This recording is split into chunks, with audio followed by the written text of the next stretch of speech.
Welcome, everyone. I am Chris Gore from Film Threads. Tonight, a very special Hollywood on the Rocks edition of the Film Thread podcast. I am currently Allen-less. We'll talk about that in a bit. Let's get things started. There's so much to talk about. Of course, we're going to talk about Doctor Strange in the Multiverse of Madness.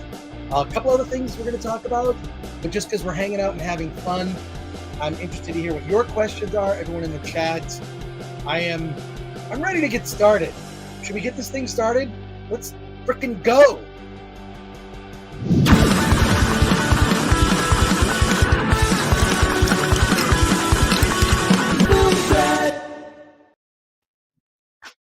I'm happy you're spending time with me tonight.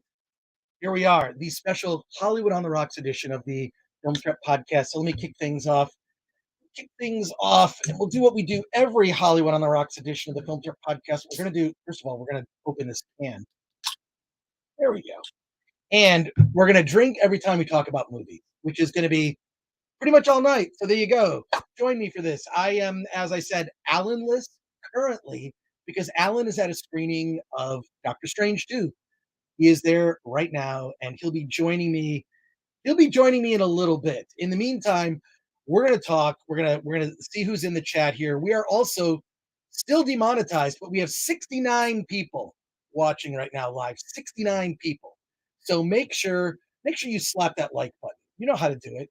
Wait, how do you slap the like button again? Let me give you a quick example of how to slap that like button. It's gonna a little quick example. Finish him. Oh, my jeans. So slap that like button. Hit subscribe if you are not subscribed to the channel. We appreciate it. And since we're demonetized currently, which is for a technical issue, it's not anything weird. It's not anything weird that's happened. You can support us and buy something like this. You can buy this T-shirt actually, which I think is fitting because today is May the 4th. May the 4th be with you, with all of you who are still interested in Star Wars. The Obi-Wan, the Kenobi trailer dropped today, a new one, which is weird. It's like a couple weeks ago, didn't we see one? And they dropped another one, and this seems like the teaser trailer. The other one was more the full trailer. Did someone mix them up when they put out that media? I have no idea, but this is probably a good T-shirt to pick up. The Indies strike back with the film. This is based on the classic Empire Strikes Back logo, which is probably one of the best logos that they've done. The new ones are not great. If you go to my personal Twitter at that Chris Gore, or if you go to the Film Thread Instagram, I posted it too. I posted something special for May the 4th, but you can support us by picking up something at shop.filmthread.com. That helps us. And also, guess what? You want to party together? Let's do it. It's the biggest night in truly independent films. It is Award This, which is Film Thread's annual event. What we do is we get together and we celebrate these small indie movies that get not a lot of attention. We're talking about everything from Troma to Gravitas Ventures to IFC Midnight, lots of small indie movies that deserve your attention. We gather them together. There's 73 different movies nominated this year across all types of categories like pop culture documentary, music documentary, best indie comedy, best indie horror, indie sci-fi, all across the categories. You can go to awardthis.com. Tickets are now on sale. They are in limited supply. Now, what do you get? First of all, at 6 p.m., we're having a cocktail party. You're invited. We'll be drinking together. We'll have drink tickets that will liberally be handed out to people. So there'll be alcohol. There's going to be a red carpet with photographers and journalists from Getty Images. So they'll be taking pictures. You can get your picture taken on the step and repeat. I just learned what a step and repeat is. It's where you step in front of this thing with all the logos, and then you repeat that, and then you get your photo taken. Anyways, we're going to have a step and repeat there. You can get your pictures taken, and there's the pre-party, the pre-show, which starts at 7 p.m., and the awards start at 8 p.m. Also, if you cannot make the awards, they will be live on YouTube on this channel. Hopefully we'll be monetized by then. And you can watch the award show. It's a lot of fun. Maybe I should give you a little teaser. But before we do that, I actually want to see who is in, and I also put the direct link to buy tickets in the description for this video that you're watching right now. If you're watching this on video, you might be listening on Spotify. I have no idea. Let's see who is in the chat today. Lots of people. Tim C, like nudist comedies. Tim Chismer, you are eligible next year for Best Indie Comedy. There you go. Jeff Brooks, is Marvel saved or lost forever? We will answer that question very soon. Gabriel, how red is the red carpet though? It's very red. It's a red carpet. There you go. Do I have to wear pants? Tim, if you're nominated next year for Best Indie Comedy, you can go in whatever, you can go in your birthday suit, but formal birthday suit. Darius Munchausen says, Hail, Chris. Hail to everyone in the chat. Ladies Man 727 says, MCU. We will talk about it. We will talk about it. And here you go. Wait, someone says, Spider Geronimo says, embarrassing boomers. Are you talking about me? You talking about me? I don't know. You probably are. Turd from Herd. It's weird. It's weird. Paperwork. Chris's one weakness. Lag bait. Wait, how do you know this? How do you know this about me, lag bait? Yes, permanently demonetized for controversial takes. Maybe. I mean, we'll see. I haven't had any issues with that.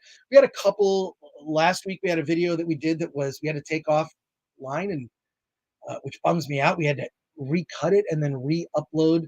I don't know. I'm still learning YouTube.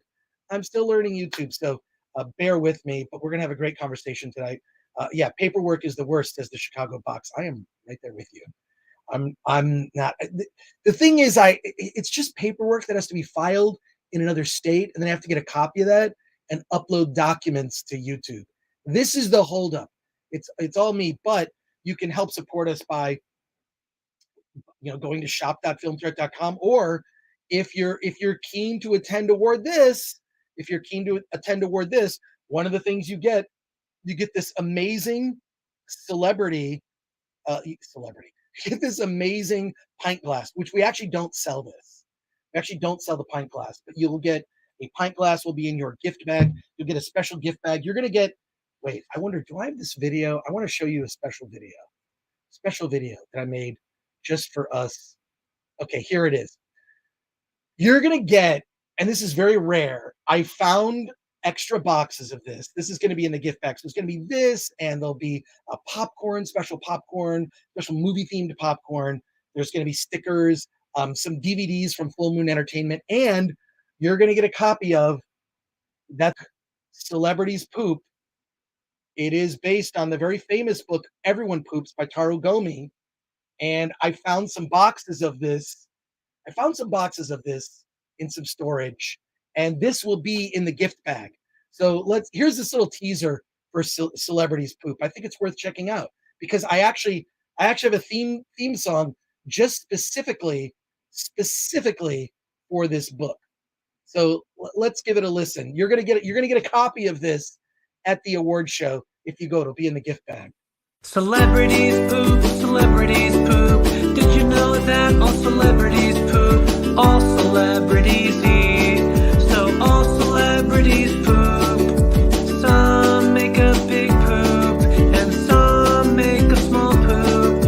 Some wear a diaper when they make their doo-doo. All celebrities poop, yeah, all celebrities poop. Who would not want this book sitting next to their toilet? Why not? Why not? So if you come to award this, that's one of the many items that will be in the gift bag. Retail value, MSRP of everything in the gift bag, probably $50 or more.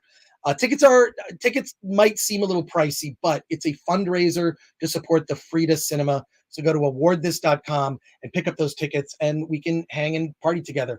Also, something that I've been talking about for the last couple of weeks, send a self-addressed stamped envelope to Film Threat 5042 Wilshire Boulevard, PMB 1500, Los Angeles, California 90036, and I will send back to you some little gifts. Somebody I've already gotten, and I'm not gonna show the people's addresses. People are actually sending in their self-addressed stamped envelopes. Oh, you can't see this one.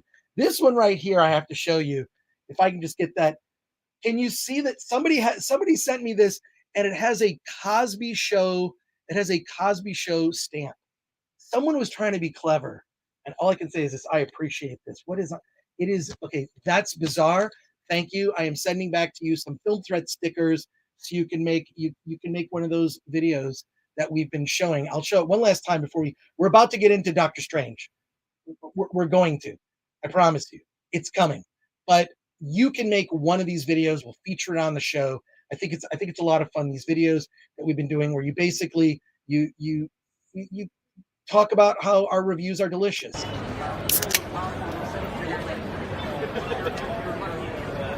These reviews are delicious. That one was okay. Here's my favorite one. Holy fucking shit, these reviews are delicious. So all you got to do is send us a self-addressed stamped envelope. The address is right here below, and then I will mail you back free stuff. Free, it's free. So there you go. Let's see who's here. Let's get into it. So much to talk about. Alan will be joining me. He is literally at the screening. So there you go. What can you say? Yeah. Cosby Show triple demonetized. Look, it's just someone put it on. I thought the stamps were very clever. Look, I've always liked free stuff. When I was a kid, there was this catalog called the Johnson Smith Company. No one is going to remember this but me. There was a catalog for a company called the Johnson Smith Company. And the Johnson Smith Company, you could get all sorts of pranks and gags. And I would send away to get things from the Johnson Smith Company. I would rush home from school every day hoping there'd be something in my mailbox. I will send you something to your mailbox. All I need is that self-addressed stamped envelope. Let's get into it. Here we go. Let's jump right in. Let's jump right into Doctor Strange in the Multiverse of Madness. I was invited to a screening of this movie, which was on Monday. And I'm not, I don't know how sometimes I'm invited, sometimes I'm not, whatever. I got invited. Big red flag is the fact that this movie, number one, was screened so late. Normally they do these things weeks in advance. They do a junket with the mainstream press, and then people like me get to see it very last minute. But they were screening it all at once at the world premiere and at just the sort of what they call general press on Monday.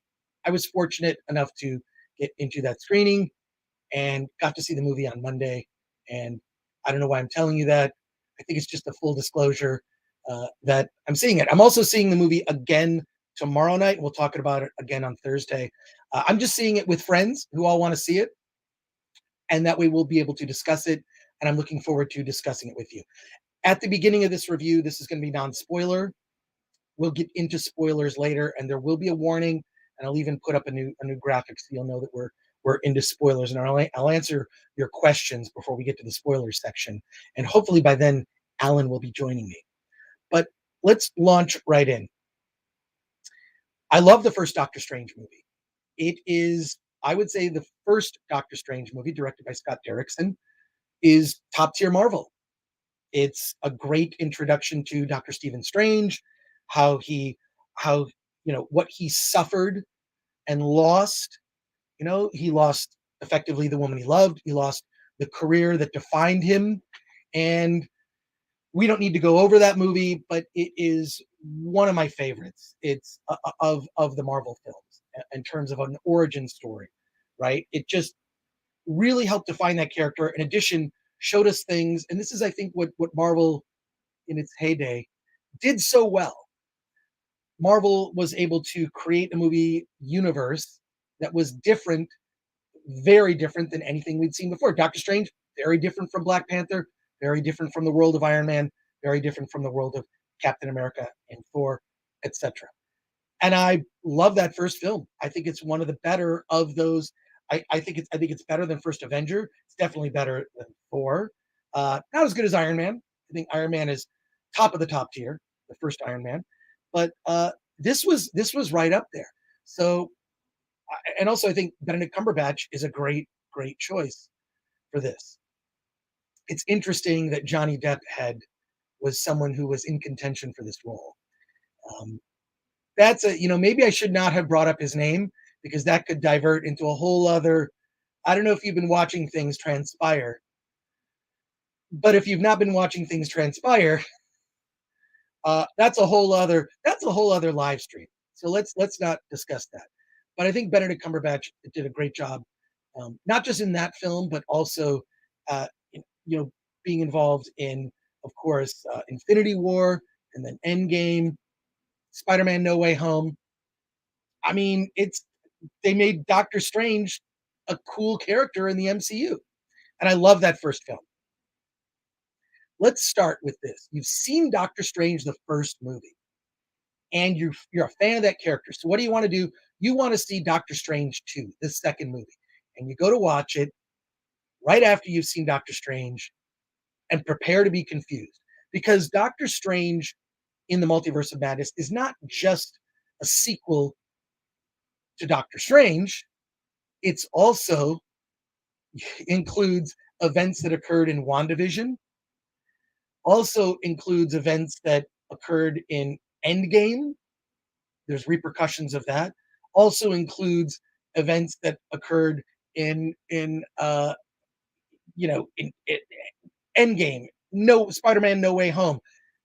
Basically, Doctor Strange in the Multiverse of Madness is like a sequel.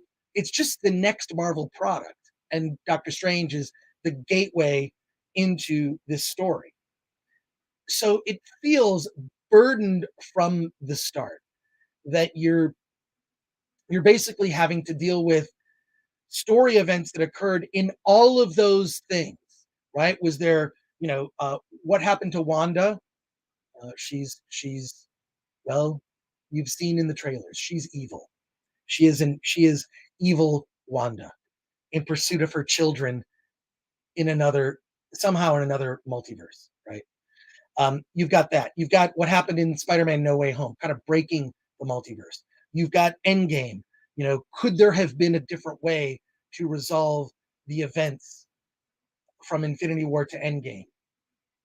This is a question that comes up. And then, of course, there's stuff that happened years ago in the first Doctor Strange movie that remain unresolved. And all of that is in one movie. So there's a lot of story, and then also events in Loki. And I didn't watch Loki to its conclusion. I tuned into the first episode, and like a lot of the Disney Plus series, I lost interest. Am I alone in this? Am I alone in this? Am I? I can't be alone in the starting out like, oh, this is kind of interesting, and then as it goes, it just sort of peters out. Those are all the Disney Plus series for me. And I actually never finished WandaVision. Once it sort of broke the sort of weirdness of the television stuff, and it came out of that world, just did not retain my interest. I'm sorry, there's a lot of other things that I can watch. So the movie sort of comes in with all of that burden, right? Doctor Strange is having this recurring bad dream, and in his bad dream is America Chavez. So that's the opening scene of the movie. Is that wakes up from this bad dream and he goes to his ex-girlfriend's wedding. It is exactly as you would think.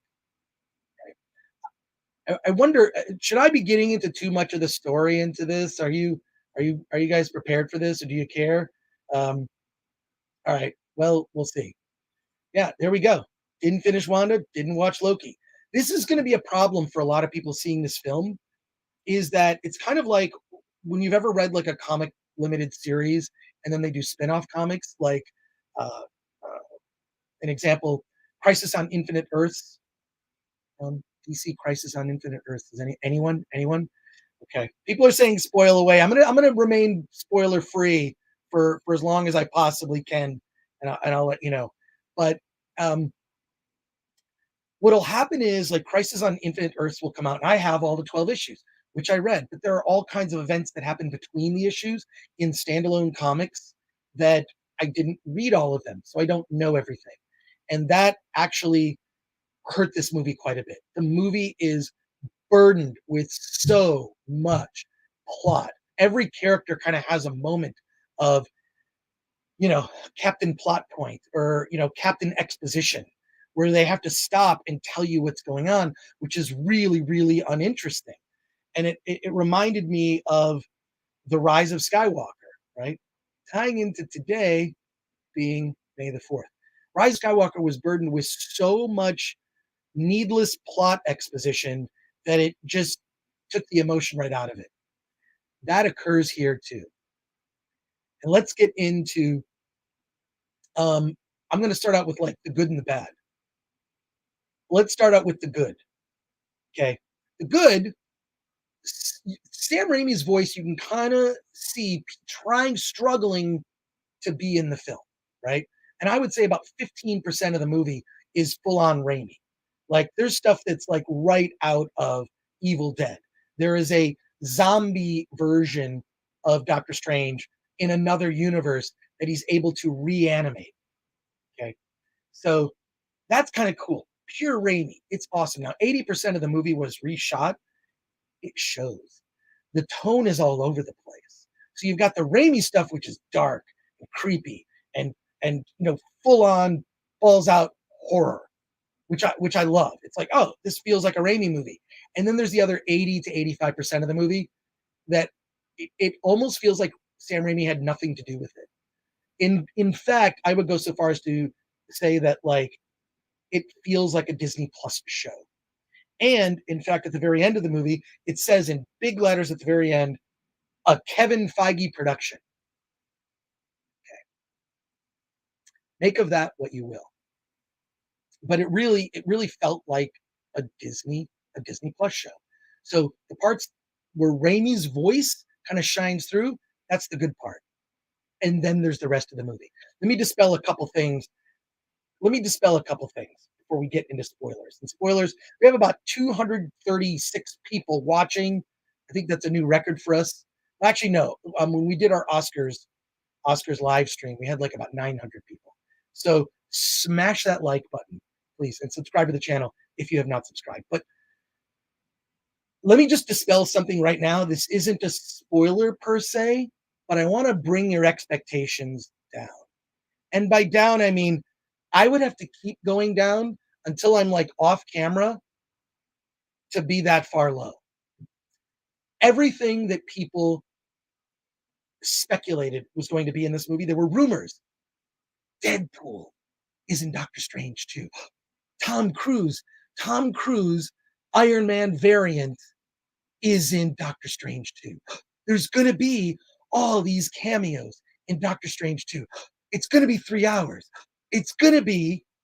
There are more cameos in Doctor Strange in the Multiverse of Madness than Endgame and it's everyone. It's all hands on deck variants, all the characters. Can I just tell you something? There are not. There is one sequence with some variant cameos. We'll discuss that later. And that's it. All the rumors, 100% false. Sorry to break it to you. 100% false. All those things you thought were going to happen, not one. Not a one. So I'm not exactly sure what the reshoots were about, but my feeling it was about the tone of the film. Because, while it goes full Raimi for like 15, 20% of the movie, maybe, the rest of it just feels like another Disney Plus show. And let me even like disappoint you even more. You see in the trailer, there's the zombie version of Doctor Strange. That's it. There's no Marvel zombies. It's just a zombie version of, which kind of reminded me a little bit of Evil Dead, like a Bruce Campbell, that it kind of reminds me of that. It was very reminiscent, which I thought was great. But there are no Marvel zombies. It's just the zombie Doctor Strange, and that's all. So all the speculation, everybody just being super excited just to, see these cameos that were rumored. It's all fan speculation. It's all, you know, something that it could have been a fan job in a sense, but none of that is in the film. There is one sequence with variant Marvel characters, and that's all. So let's start from the beginning. They introduce America Chavez, who's from another universe. She comes into the story as Doctor Strange's companion. They have to seek out this book. The name of the book escapes me. Someone will know in the chat. This book that they have to find. It's not in Doctor Strange's universe. It's in a different universe, and it's the book that will fix the. It's going to fix the multiverse, right? And America Chavez is, well, I'm just going to tell you straight up, she's the key to everything.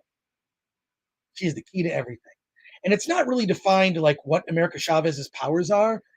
Um, and I'm not super familiar with the character. Uh, and I think the actress who played her was okay. She just seemed like she was in a TV show and Benedict Cumberbatch was doing a movie. And by that I mean she felt like she was part of a Disney Plus show. And Benedict Cumberbatch is like, I'm making the second Doctor Strange film. I don't know what movie you're in. And a lot of the humor, unfortunately, fell flat. There's a lot of sort of goofy moments between the two of them. The audience just kind of, and the audience I was with, it was not all critics. They invited a lot of, I could definitely tell it was like Marvel bloggers and super fans and people dressed up at the screening I was at. There were a lot of people dressed as Wanda, a lot of capes.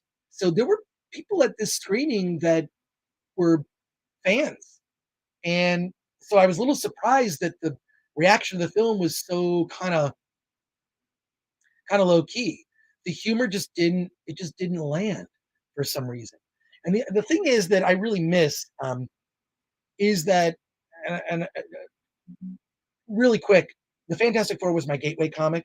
I loved that comic as a kid. That's the comic that and Batman kind of got me into reading comics to the point where I got a newspaper route and just kind of came up with ways to make money so that I could go to the store and buy comic books every week. One of the interesting things about the Fantastic Four is, if you're looking at the first 100 issues, the Stan Lee, Jack Kirby issues, is that Stan Lee did not take it for granted that audiences knew who the Fantastic Four were. So in almost a lot of the issues, if not at least almost every issue for the first like 15, and then every other issue, going forward a lot, they would recap the origin of the Fantastic Four and kind of tell you what their names are, right? Like they were just so you could be familiar. They didn't take it for granted that you knew that Reed Richards was Mr. Fantastic, etc. So they do and sometimes it was like 2 pages. They'd retell the origin of the Fantastic Four, or 1 page, or sometimes even like 1 panel. They'd have that iconic comic book image of all of them putting their hands together in this sort of, the 4 hands are all together and they're making this sort of vow, right? They're calling themselves the Fantastic Four. Well, I miss that.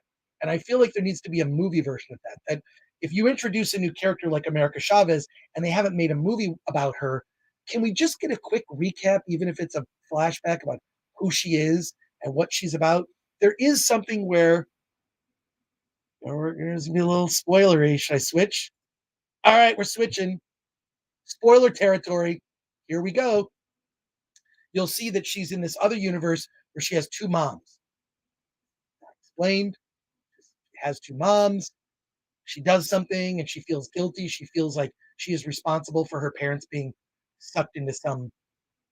There's a lot of effects in this movie that are like people throwing lights, and they throw lights, and there's the light thing that Doctor Strange does. There's a lot of that, and after a while, to be honest, it gets really tiresome because I do like, and I think a lot of the early Marvel movies did this really well, where they defined the rules for that universe, and the rules in the Iron Man universe are different from the rules in, say, the Doctor Strange universe and Captain America. They all kind of have their own reality, and so it's really fun when you see characters from different universes kind of collide, right? I think in Civil War, we began to see that in the Avengers, the first Avengers movie, like those things, the colliding different universes is a cool thing. We don't get really. America Chavez is thrown in without much of an introduction, and it's unfortunate. She could have used a better introduction.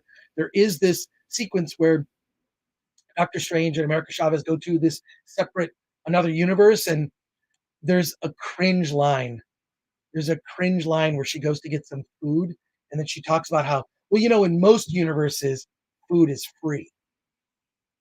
Oh my god! Like I'm sitting here. I look at my buddy, and we just kind of like groan, like, ugh, okay, all right, there we go. But you see them like sort of forming this immediate bond, and she's the key to everything. I don't want to get before I get into too deep into spoiler territory. I want to see if there's some comments here. Sorry that we could not have done the super chats, but I'm just gonna peruse. Um, they could have just left America Chavez out. Problem solved, says experts agree. Gabriel says, "Got to tick those boxes." Yep. Yep. Yeah. There you go. I could say Earl Grayman says having two moms is not a plot point if it has nothing to do with the story. It isn't. It's not a plot point. It's just she has two moms. And what's really interesting about Doctor Strange is not inquisitive at all. He's not curious about the different universes, the different. He's not super curious about her. He's just a little annoyed.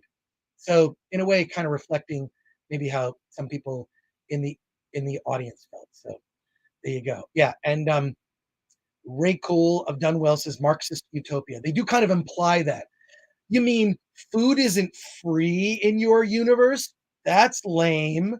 Which is not exactly what she says, but words to that effect. So there you go. It's holy hand grenades. It's ESG box ticking for sure. Yeah. Zach says, love that line as the audience eats $20 popcorn. Well, if you're on the AMC A list, popcorn is much cheaper, is all I'll say. So, yeah, America Chavez is literally just a talking plot device. Could have replaced her with an ancient artifact. Maybe, yeah, and she's not, the actress is not terrible, right? Like, she's fine. Here's the problem. She just lacks gravitas. She really just doesn't have she doesn't have gravitas. I don't know if it's the age of the actor, but whatever. Not the Batman says, Chris, the Marvel zombies were there. They were just in the audience. Good one, not the Batman. I would have to agree.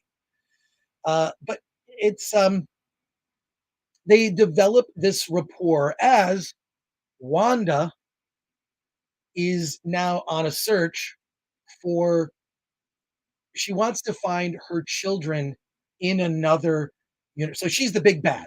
Okay, this is not I think this has been broken on other people have discussed this. She is the main bad guy, the main nemesis, right? And what does she want? She wants her kids. Where are they? In another universe, probably with another Wanda. Okay, so that may present a problem. What's weird is that there's no discussion of, like, could she just have two of her own kids? Does she have to go to another multiverse, steal kids from a different version of herself to sort of ease her pain? And it seems really weird to me. And okay, like for someone, say, who has not watched all the Disney Plus shows, for someone who, let's just say, is a fan of Doctor Strange and maybe has seen, Infinity War and Endgame and knows Wanda from that, to suddenly watch Doctor Strange in the Multiverse of Madness and see that she is like her turn, it's sort of like we just like, okay, so now she's the bad guy. It's just so like, all right, it's just sort of a given. And she's super powerful. She takes on Wong and all the, the I don't know, what do they call them? All the people from it's not Hogwarts. It's not Hogwarts. It's whatever the Doctor Strange college is that they go to. And a lot of people die in this. So I don't know how you go from Wanda being this good character, from who was part of the Avengers in Infinity War and Endgame, who tragically, lost the person she cared most for, Vision. And Vision is not in the movie at all, by the way. Not in Doctor Strange 2. zero in it, nothing. How does she go from that to murdering tons of people just to find her children? I don't know. So yeah, here we go. Scarlet Witch was supposed to be Magneto's daughter. That's why she has his colors for her costume. Says MK Solid 82. Yeah, it's yeah. Patrick Lemire says nerds. We had a good run. That was something I tweeted like a couple months ago, just sort of commenting on kind of where we are. But what's interesting to see is, um, not just my own reaction, but the reaction of a lot of people who have really, really been enthusiastic for Marvel movies and seeing kind of their unenthusiastic response to this film. Okay, so yeah, so there you go. Lagbait says again, kids that were never born in the first place. Yeah, it's it's really it's either it's not explained well enough from a grounded emotional place, and there's so much convoluted. We have to go get the thing. It reminds me of a video game a lot, where in a video game, most video games are quests, right? You have to get from point A to point B. You have to get the artifact or the thing. You got to take the thing to a different place, unlock a thing to get a new thing. And that's a lot of what the story of this kind of feels like, unfortunately. So, yeah, there you go. And then Brandon Anderson makes a good comment. Haven't the Avengers lost people around them, yet didn't decide to hold people hostages and then use ridiculous means to get those people back, which is extremely uncharacteristic? 100%. I just don't feel that. I don't know that it was just explained well enough. The Chicago box says she's psychologically broken. I mean, that's clear, but it's I feel like there needed to be more, and it needed to be in the movies, even if it's like something of a recap, rather than um, rather than like you had to watch the Disney Plus show to get that piece of information. And there you go. Patrick Lemire says, WandaVision, she goes full Stalin. And Omar 94 says Doctor Strange 2 might be a bit of a Spider-Man 3 incident where Sam Raimi struggled with the movie he wanted to make due to behind the scenes conflicts. That is 100%. If you see some interviews with Sam Raimi, it was pointed out to me, he said the reshoots were very difficult. So I don't know, maybe get, you know, hashtag release the Raimi cut, get that going. I don't know if it could have saved it. I think the problem is, yeah, look, here we go. Ladies Man 727 says release the Raimi cut. True. It's here's the problem is the concept of a multiverse spurs the imagination with things like, oh my God, you could have a cameo of, you could have 10 different Iron Men. You could have Tom Cruise's Iron Man, this, you could have like, and what if are like one of my favorite comic books. Whenever I go to a convention, I love reading like what if comics. And there are whole like what if comics where like what if the Fantastic Four had like different powers, right? So like all the powers were kind of swapped. So they each kind of had, and they that's actually one of the what if comics. But I love that. I love that concept. And the this whole multiverse concept is just kind of it spurs the imagination, which is why I think led to so many discussions of people speculating, oh my God, there's going to be Deadpool's going to be in a quick cameo and this, and nothing of the sort is there. But perhaps we can get to what some of the cameos, what the cameos are. Yeah. I miss the old Scarlet Witch who saw her twin die and became a superhero anyway, says SJ. Yeah. Lawrence Gillespie says Baby Yoda cameo. Why not? Who knows? Um, Multiverse has to be written well, but too often becomes a lazy writer's crutch, says Craig S. Yeah, I don't know what to say. Lagbait. I used to love What If Wolverine Trained Spider-Man was great. Those comics, you can usually find them in a giant bin, like for like $1. So I'll go through them. And the weirder they are, the more I like it, personally. So I'm a big fan of those what ifs. But I feel like the multiverse concept is such a great thing. I don't know why they did it so soon. I feel like it could have been something they could have built up to, right? Like they built up to Infinity War and Endgame. That was the climax of the Marvel Universe. And I kind of feel like if they had stopped making Marvel movies after that, it would have been brilliant if they just stopped. Because I feel like we're getting to the point where there will be Marvel fatigue. And I hate to put it, I mean, first of all, this movie is going to make a ton of money this weekend. What's going to be very interesting, is going to be how it performs the second weekend. Because my feeling is it's going to be a huge drop off. Wait, there was a comment here from Jeff Brooks. Give me a good Fantastic Four and I'll be content. Oh, we're going to get to that. We're going to get to that, Jeff Brooks. We'll get to that soon. Um, Comments are going by fast and furious, folks. So please forgive me if I missed a bunch. Alan will be here soon and help us out. So Shodansky says, I missed it. Shodansky says, I think they have another 5 years of goodwill left. Oh, I think less, far less than 5, especially the next couple movies that are coming out. Script Doctor is here. Script Doctor says the multiverse and magic was swapped in to replace the cosmic Marvel phase that was lost when Gunn was fired. Oh, I didn't know that. That's possible. I just feel that they rushed into the multiverse, which I think was a mistake. Agreed, says Nikki D. Agreed, multiverse is way too soon. Feels like multiple versions of a titular character get watered down. It would have been interesting, and I feel the concept is wasted because the fan speculation about what the multiverse could have been is better than what we got. So let me tell you what we got. And to back up really quickly, the build-up to Infinity War and Endgame is one of the greatest build-ups in movie history. The only thing maybe you could compare it to is Return of the Jedi and the finale of that, or Revenge of the Sith.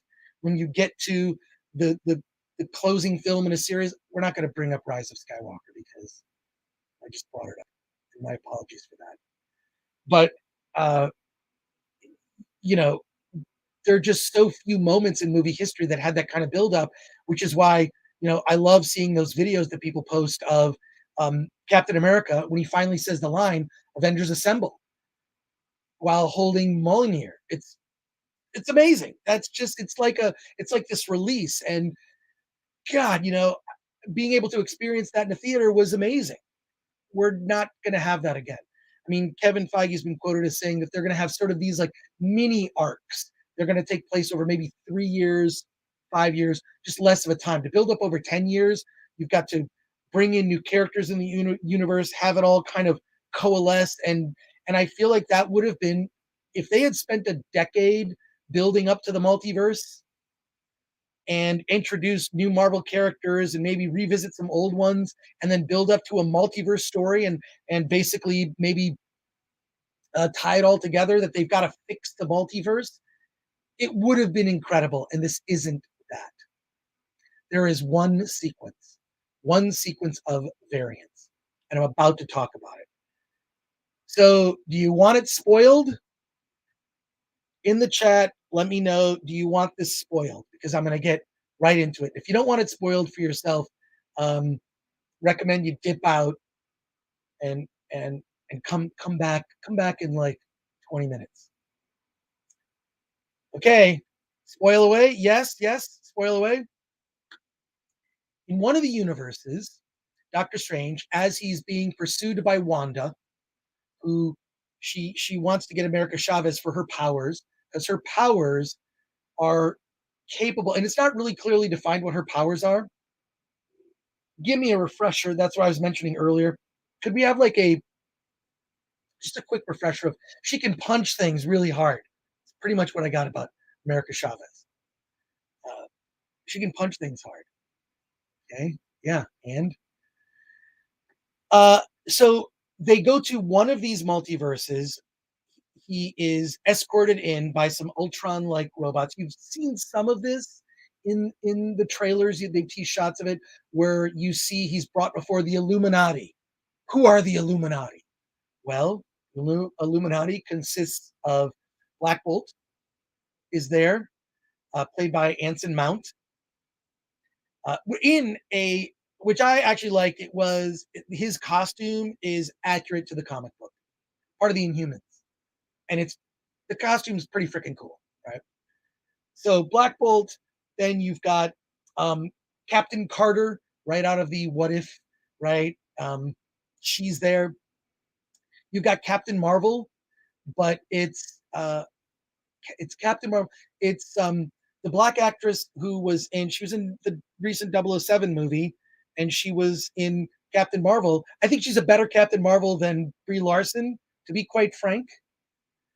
Okay, and then also, of course, Professor X is part of that Illuminati group, and then and this was the most painful moment for me.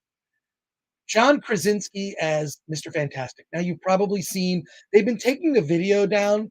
Lashana Lynch, thank you, the Chicago Box. Lashana Lynch was the actress, and I think she's better than Brie Larson. I don't know why they didn't make her Captain Marvel. I think she's just more likable, more interesting. That would have been a different take. Yeah, Namor's not in it. Sorry, ladies man 727. But Reed Richards is in it, and he's introduced as the smartest. He's the smartest man in the galaxy. Here he is, Reed Richards, and he comes and kind of sits in the chair. And here's the disappointment for me. Okay, Katie Sackhoff would have been a better Captain Marvel. Ronda Rousey, much more likable actresses who could have filled that role. Um, I don't need chip on the shoulder Brie Larson. I just don't think she's particularly likable, but that's a whole other conversation. So Reed Richards comes in, and just so you know, as I said earlier, Fantastic Four is my gateway comic. Read the first 100 issues, Stan Lee, Jack Kirby. Bought like giant size issues and annuals to get the reprints. I mean, that was my comic book growing up as a kid. I read the story arc of the introduction of the Silver Surfer and Galactus, issues 49, 50, and 51 of the Fantastic Four is one of the greatest 3 issues of a comic book story arc ever done. And to me, I thought to myself, I'm as a kid reading this, I'm never going to see a movie or read a story that's as epic as this. It was so just mind-boggling, and it was pure. You know, when Kirby would draw those things, and you'd have like, you'd come into like a room, and Reed Richards would have some weird like he's got like things. He's got some weird giant machine that he's building that who knows what it's for. It's a molecular atomizer going to the negative zone. Like I'm just everything about the Fantastic Four to me like spurs the imagination.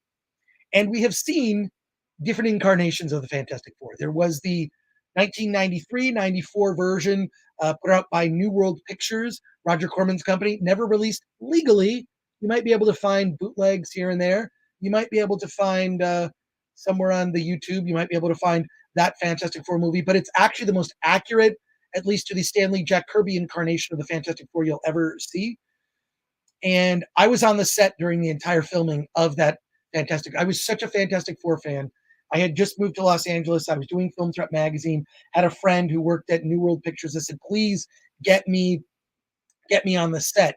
I had been on the set of Carnosaur, which was like their Jurassic Park ripoff. And I was like, "Please get me on the set of the Fantastic Four," which was filming over the holidays. And I was there the whole time. There's a documentary called Doomed that I believe is on Amazon Prime. I am in the documentary, and I helped the filmmaker with that because I was there that's how big of a fan I was, right? And I handed over, and he never gave it back. Now that I think about it, he never gave back. I handed over like scripts and storyboards that were done for that. So there you go. So then there was the Tim Story incarnations, right?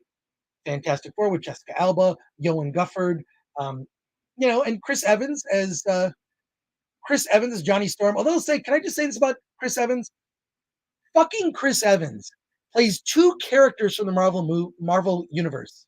Both of those characters have blonde hair, and he still won't dye his hair. He plays Captain America, Steve Rogers. He plays Johnny Storm, Human Torch, and Chris Evans won't dye his hair freaking blonde. Can we get a blonde Johnny Storm and Sue Storm in the upcoming Fantastic Four that Marvel's going to put out? Can we get that, please?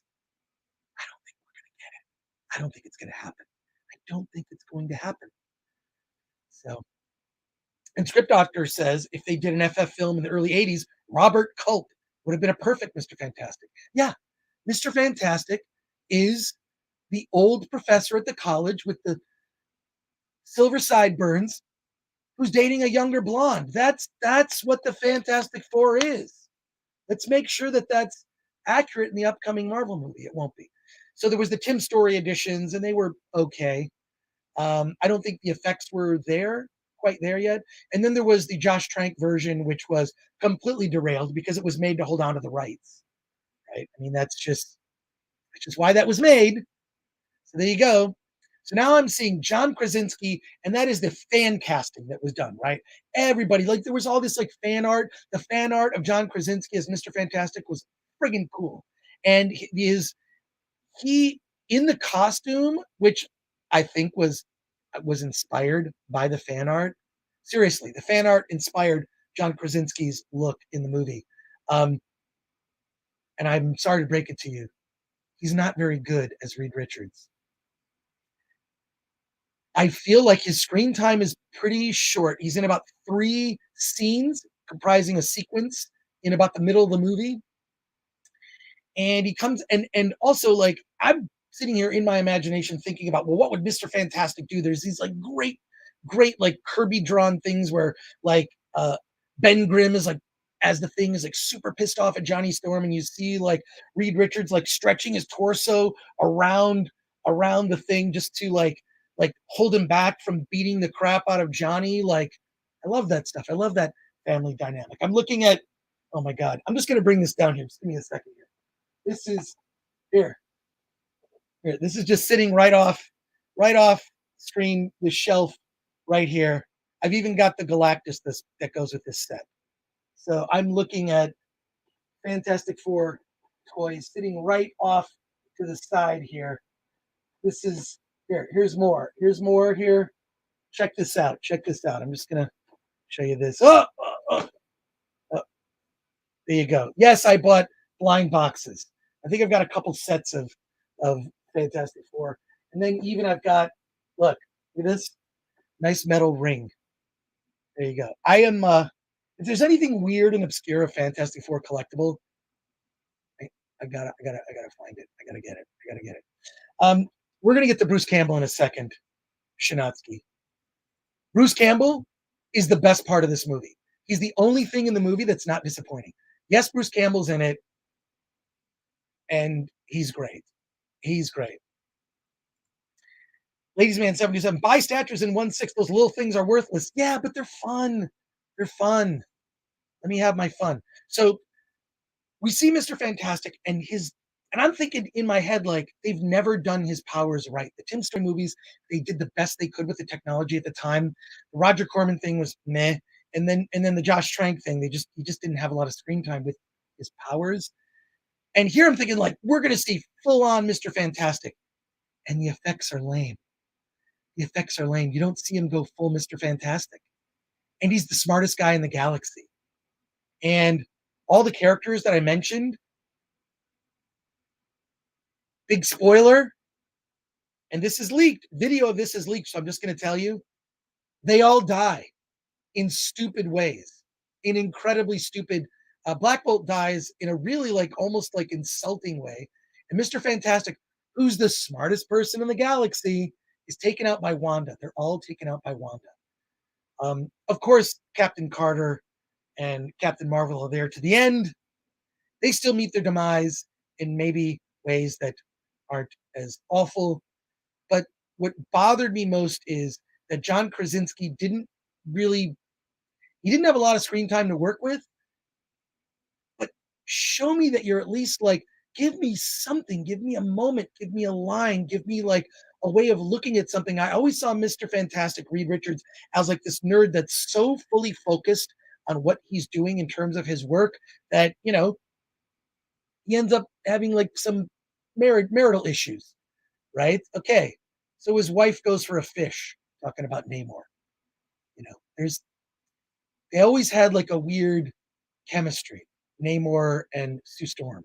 There's a couple runs where they have their moment, and Reed kind of has to win her back. But there's no real. He's freaking Jim from The Office. He's Jim from The Office. And one thing, and this is going to be a weird criticism. How long is this movie? It's 2 hours and 6 minutes. Rodolfo Victoria, 2 hours and 6 minutes. Lagbait, Namor is his marital issue. Yes. Um, but Reed's hair looks bad in the movie. It's just Jim Halpert hair with kind of his big ears sticking out. It didn't work. Like, give me the big silver, like Reed Richards technically is based on Stan Lee. There are two characters in the Marvel universe based on Stan Lee. It's J. Jonah Jameson and it's Mr. Fantastic, Reed Richards, based on Stan Lee. Other thing missing from this movie, Stan Lee. I feel like Stan Lee was the I don't know, Stan Lee was like the good luck charm in all of the I mean, it was always a cheer moment in a Marvel movie. It was when Stan Lee, you know, showed up in some clever way. And also for all of the movies, they shot multiple Stan Lee cameos because they wanted to make sure that they got it in. Yeah. Script doctor, you are correct. I called it John Krasinski would be Jim from The Office instead of Reed Richards. I don't think he knew how to be Reed Richards. If you're going to just show me you're a different person, he is literally Jim from The Office cosplaying in a Mr. Fantastic costume. The performance is forgettable. And I just, you want to like, that's the thing about like, and really some of these actors in the earlier Marvel movies deserve more credit. Robert Downey Jr. is Tony Stark. That performance, think about how when you first meet him and you see like who he is as a person, you get to know Tony Stark. That was a character Robert Downey Jr. created. Chris Evans, right, as Steve Rogers. He's not like he is in other movies. And when you look at like, that's what made those early Marvel movies centered on one character and kind of filling them out and you getting to know them made them so good. There's nothing about Mr. Fantastic in this. It's so disheartening for me. Like, finally we get to see Mr. Fantastic. His powers really aren't on display in any way that would be interesting. And then he's just off. It's like, okay, you introduced him and just like knocked him off. Yeah, Kevin Dorr says, did they give John Kay much to work with for the 10 minutes? I mean, a little. He could have done something. When you look at like, there are ways of doing this, So there are ways of like, give him a moment, a look with his eyes, a like, like he's sitting at the desk and like, oh, I'm sorry, I just solved this equation. He writes it down or something, like just something to give him like, I always saw him as kind of a nerd, like in a way, almost like a Stephen Hawking, but in a fully rubbery body, like just something to tell me. If you have to use a line of dialogue to tell the audience he's the most smartest person in the galaxy, well, smartest person in the galaxy dies in 10 minutes after meeting Wanda. Okay, yeah, there you go. I don't know. Script doctor again. Black Panther and Spider-Man's introduction to the MCU is a great formula to emulate for introducing characters before their title films. Yeah, both those characters were great. Black Panther was awesome. It worked. And same thing with Spider-Man, was great. And those scenes, really, when you look at their amount of screen time, wasn't huge, but they got to become that character. And John Krasinski, did he just think the costume was going to do the acting for him? I kind of got that impression. So, yeah, Chicago Box, please slap that like button. Yeah, Chicago Box, thank you for that. Appreciate it. First impressions are important, says Radio Die. It is like you're introducing, and we all know there's going to be a Fantastic Four movie probably in 2 years. I think it'd be better if the Fantastic Four movie came out in 2024. 2024. It makes sense. It makes a lot of sense. But exactly. MK Solid 82. How is Blade going to factor into all of this? No idea. Kevin Feige happened to the MCU, says Ladies Man 727. Yeah, I hate to agree with you. That's kind of where we're going. Yeah, bring back Wesley Snipes. Wesley Snipes says the film philosopher. Good to see you, film philosopher. Good to see you here. So, Patrick Lemire, is it possible to assemble a cut without Wanda? It sounds more like a Wanda movie than Strange 2. That's the thing is, it is kind of Wanda, and he's not sidelined in the way that we've seen the Disney Plus series do that, but this movie feels like it was a this movie has a Disney Plus kind of tone to it, with Sam Raimi kind of struggling to come out. I will say this, but yeah, yeah, the Chicago box. Gary warned us all. He did. I was on the Nerdrotic Nooner today and talked. I talked about most of what we're talking about right now on the Nooner and discussed it. So um, Jeffrey Lane says, I'm glad you're speaking the truth about this movie. You're saving people from wasting money that can go to food and gas seriously. Yeah, I agree. Unless you're, if you've got again, I don't want to sound like I'm doing this like big endorsement. I get no money for this. I have the AMC A list. I pay $25 a month. I can see 3 movies a week, and that's what I use. And so I kind of feel like, well, I've already kind of paid for it, so I'm just going to go see it. So if you've got the A list, it's there you go. Cardinal, sorry, I gotta say, Cardinal Sin asks, what time was the nooner today? Just before this stream? No, the nooner was earlier today. It was my time about 10 a.m. in Pacific time. So I think Gary's in Central time zone. I don't know. I'm not, you know what? I'm not the smartest man in the galaxy. The smartest man in the galaxy is Reed Richards, who couldn't defeat Wanda from another galaxy.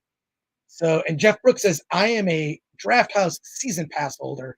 Yes, the Draft House, Alamo Draft House. Another one. I really like this program where you pay like a flat fee and then you can just go to the movies because they're making money on the popcorn. Let's face it, popcorn and drinks. That's where the money is. It's not. They just got to get you in the seat. B-roll says it's usually around noon, folks. Says B-roll. Yeah, I would say usually, but Gary is in the central zone. So there you go. Let's talk about hair. Jack D. Ripper, best hair in the galaxy, though. You know, Reed Richards' hair doesn't even look good, and the same thing. And this was a problem in Spider-Man: No Way Home. Benedict Cumberbatch's hair looks terrible. He looks like some older dude trying to look cool with a bad hair dye because he picked up Just for Men at a CVS 20 minutes ago and rushed to make his hair darker. They cannot, I don't know what is going on with Benedict Cumberbatch's hair as Doctor Strange. They cannot get it right. It's either he refuses, it's a bad wig. I don't know what it is, but it looks bad. It is noticeable. When I'm noticing those kind of details, we're like, why can't they get this guy's hair right? And also that John Krasinski's hair didn't look good.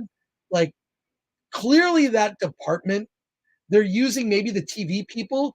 And with TV, okay, maybe using the hair and makeup from television, that's fine. You're watching it on television. When you're watching this stuff on the big screen, it doesn't work. It doesn't work. And who knows, maybe Benedict Cumberbatch has somebody that he's brought in is like, well, I got a hair person that I like to use. The hair was bad and it's distracting. Now, if I'm noticing that the hair is bad, there's problems with this movie. So there you go. Somebody says, Krishna Mangle says, speaking of hair does look similar to David Lynch. I will accept that. That's a compliment. I'll take it. I'll take it. Thank you, Krishna Mangle. Appreciate that. So Brandon Anderson says, what gets me is regardless of director, it seems the writers Disney hires for new content are either inexperienced, 100%. 100% these writers just don't seem as experienced now. So wait, I gotta get this. So many good comments coming up here. Either inexperienced or don't know how to write for film, TV, or both. Most of them have few credits. 100%. Yeah, and HVP says Chris Gore's hair is greater than Doctor Strange's hair. I'll take that. And Script Doctor probably nailing the truth right here. Marvel probably doesn't want to pay for V. Neal, so they hired her interns. Whoa. It makes a lot of sense. I just feel like they can just coast now, so they're hiring people that are maybe not that are sort of making their way up and they're inexperienced and it shows. And I feel like in television, maybe you can get away with that because you're not noticing it, but on the big screen, you notice it. If you're in a Dolby theater, I love those Dolby theaters. If it's possible, if you go to see The Northman, I saw The Northman on a regular screen the first time I saw it. Huge mistake, huge mistake. Then I went and saw The Northman again at a Dolby Digital Cinema, and it was fantastic because that is a very dark film, not just dark in terms of tone, but also dark in terms of screen. And wow, does the Dolby Digital make a difference? Huge, huge difference. Jose Contreras says hiring to get the ESA rating, possibly. I have no inside knowledge of that. MK Solid 82. Chris, they don't write memorable dialogue anymore either. Have you noticed this? Yes, I can't quote one line from this movie, with the exception of, well, the hey, food is free in other galaxies. How come it's not free here? So Jeff Brooks says Edgar Wright had the balls to tell Marvel to F off. We need more filmmakers like him. And also, who knows what happened with John Watts, who was supposed to be the director of the Fantastic Four, who has now left the project. Why is that? Do you think he was battling with Marvel? I mean, he made all the Spider-Man movies, and that last one was a lot of fun. It was a lot of fun. But I don't know. He may have dodged a bullet. I mean, the rumor is currently that John Krasinski wants to direct Fantastic Four, and him appearing in the movie as Reed Richards is a condition of him being cast. He wants to be, he'll play Reed Richards if he gets to direct the movie. And Quiet Place is pretty good. The second one I thought was decent. It's a little unfortunate that A Quiet Place 2 kind of is just a setup for a third one, if which is fine, but whatever. Chris Neville says zero chance F4 is all white. I used to not care about that stuff, and now it's so noticeable. I feel like it's now to the point of just being a little like it's so predictable, right? Like I think a recent one was Carrie Kelly, and I was watching just the other day. I was watching The Dark Knight Returns, the animated version on HBO Max, which I thought was great. Peter Weller does the voice of Bruce Wayne Batman in that. Oh man, it's great. And I just was like, God, I really love Carrie Kelly. What a cool character. And I guess they're doing some show for CW that Carrie Kelly's in, and I don't know. I have no idea what is going to happen, but I feel like the Marvel universe is already fairly diverse. Marvel's first family I just feel like, can we just keep them accurate to the way that they were presented? Because Reed Richards is based on Stan Lee. Sue Storm might have been based on Stan Lee's wife. And you should find, quick aside, as Alan Ng is going to join us soon. He is literally just getting out of a screening of, he just texted me, he says, credits rolling now. So there you go. I'm just going to tell him, hurry. He may be right physically outside the theater when he joins, which will be great. I need Alan to join this live stream here. Mark Clement says the thing is orange. Yeah, orange. Definitely is. But if you see, there's a couple documentaries about Marvel Comics. There's one really good one about Stan Lee.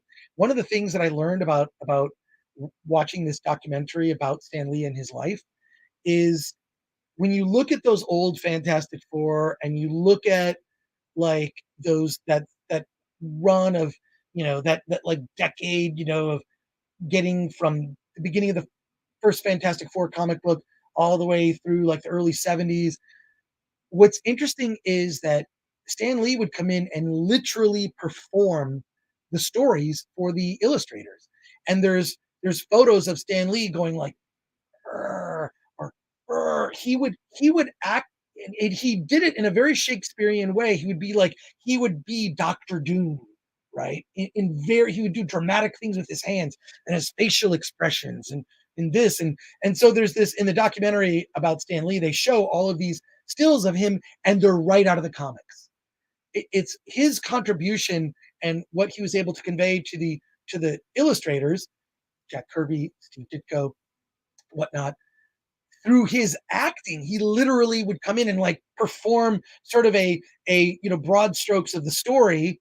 The illustrators would then go and just, they draw the story out, sort of like what the big action was, leave room for the balloons, and then Stanley would come in and put in his sort of Shakespearean over the top prose. Everything was just so dramatic.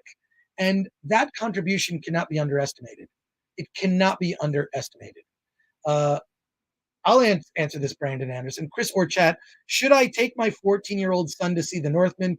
He's mature enough per fantasy, sci-fi, violent content, but need to know if it's really too gory or adult-oriented. A couple things. One, it is pretty gory. There are some very gruesome deaths. I'll say this. I showed my daughter at around that age the first Alien movie. She loved it. She's an H.R. Giger fan. So I feel like children kind of vary at the age that they're ready for those kind of things. So I think the gore, there are some adults and some sex scenes. There are some sex scenes. So just so you know, Anya Taylor-Joy is in it, naked. The sex scenes there's one, it's not like, they're having sex. I'm just going to, so it's really kind of up to you how mature you think your 14-year-old is. It really is a great like father-son movie because it really is about legacy, and it's about father-son relationships are a huge part of it, and the loss of his father. What did I get it right? Prince Amleth. I always had trouble pronouncing it, so my apologies. So Brandon, I think you're really gonna have to I don't know your son. It's really kind of up to you. So. I'd say it depends. Yeah. Christopher Amaya says, Anya Taylor-Merkin, am I right? Oh my God. The film buzzer. Northman is a family film par excellence. I don't know about that. But B-roll says, I already have Northman fatigue. That's fine. It's Northman fatigue. Hey, Marvel fatigue, I think is the thing. But back to this movie. To me, the best part, what other cameos? Tumbleweed says, what other cameos? Those are all the cameos. That's it. That scene with the Illuminati, Professor X, which is Patrick Stewart, Professor X, who looks very old in this. And Patrick Stewart, and I'm sorry to even point this out, he looks like he's just had a lot of work done. And he just looks like he's had a lot of work done. And he looks kind of old. So it's cool that he's in it, but I don't know. The cameos are very few, far less. And all I can say is less cameos than, Civil War. It's just, it just is. So yeah, Chris Neville, Patrick Stewart needs to retire. Yeah, I have not watched Picard, but I have watched a lot of videos of people complaining about Picard. And Anya Taylor-Joy is so statuesque. She's like a walking piece of art. Never met her, but I think she's fantastic. If you see The Witch, amazing, amazing film. That was really her and I talked to the director of The Northman, the interviews on the channel. I'm getting sidetracked. Chicago Box says, Wanda's not invincible. Yeah, I just don't see how the smartest man in the galaxy there's literally no challenge to Wanda. She shows up and then just kind of takes them out. There wouldn't be some challenge she had to defeat. There wouldn't be some sentries. There wouldn't be some deflect where, you think she's killed Reed Richards, but she hasn't because that was, a hologram, just something. And there isn't anything. It's just I feel like they put it in there to be in the sort of second round of trailers, because I guarantee after this weekend, they're going to they're gonna do a new round of trailers, and the trailers are just gonna give up the spoilers. So Lagbate says, would Chris be able to talk to her? I've heard the Angelina story. Yeah. Okay. Yes. Yeah. Uh, yes, I probably might get. No, not really. Not her. No, no. Angelina Jolie. Yeah, kind of blew my mind. A story for another time. Script Doctor says Reed Richards could have found a way to rescue her original kids. I feel like why is it she's got to come in and kill everybody? Couldn't she come in and just say, I've got to find a way to be able to get to my children, right? Which I would have just said, have you thought about just having children? I don't know.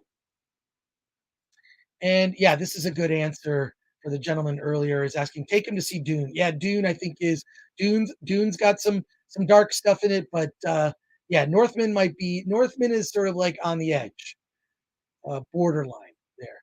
So we'll see.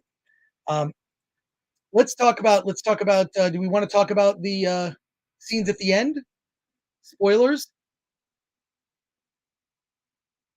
Do we? I'll just say this.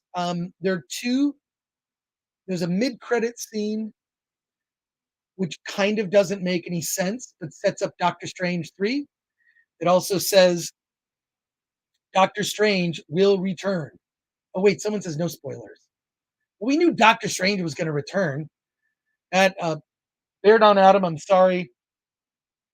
The Bad Adam says yes, yes. Does Wanda die? Tell us how they beat Wanda with lots of lights and effects. That's what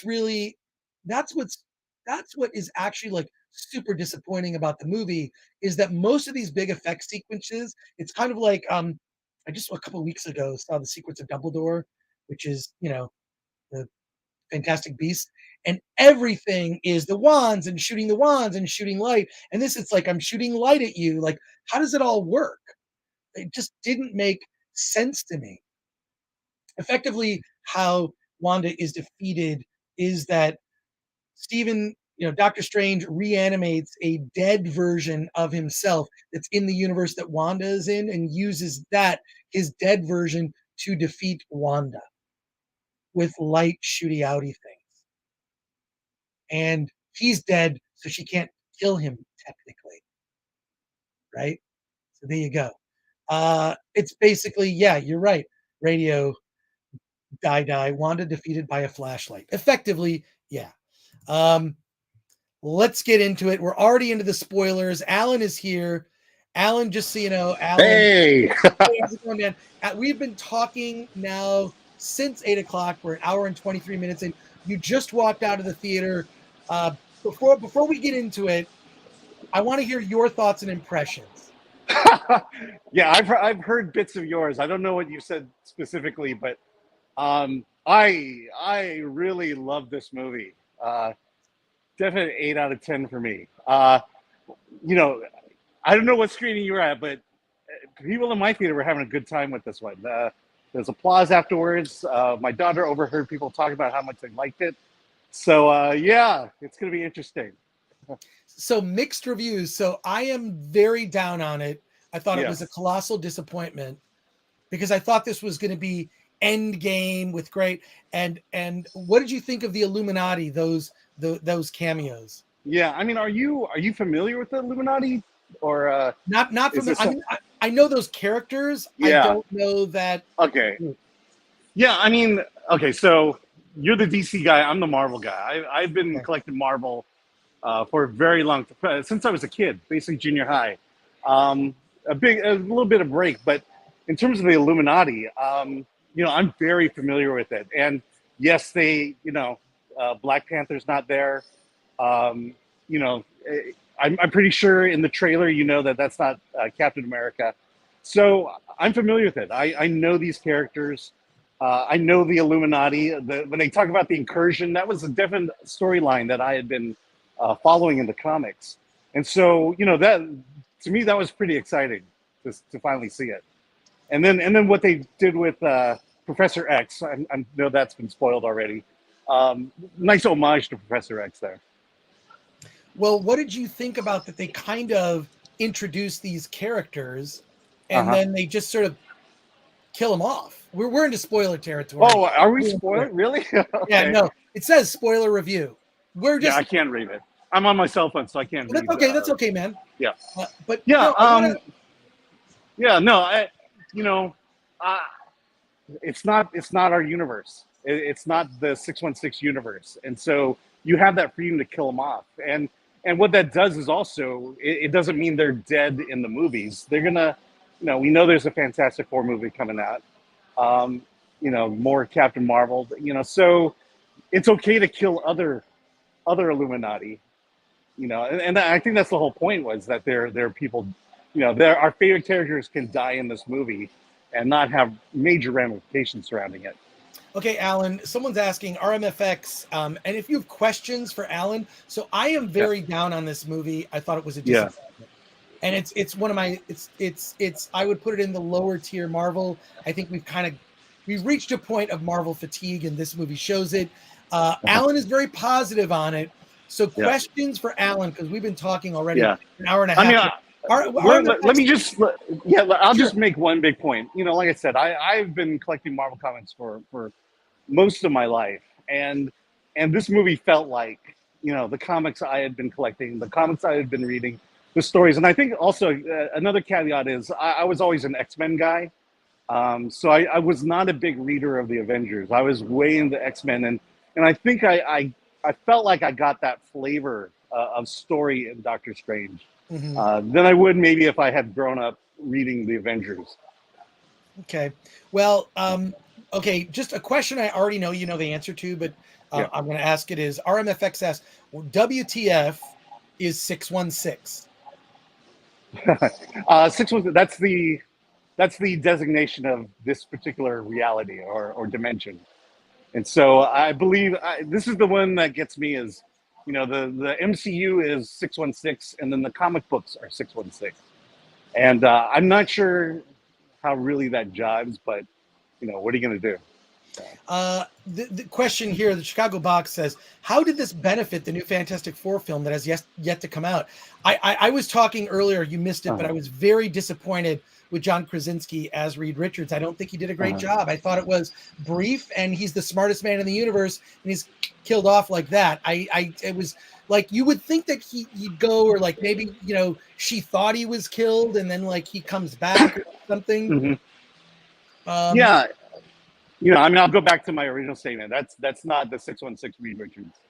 So, in terms of, can they save the universe? In terms of character, personality, it's probably slightly different, and we'll see. Why was John Krasinski Mr. Fantastic? Well, because the internet wanted it to be, and so there we go. You guys wanted it, and now we have it.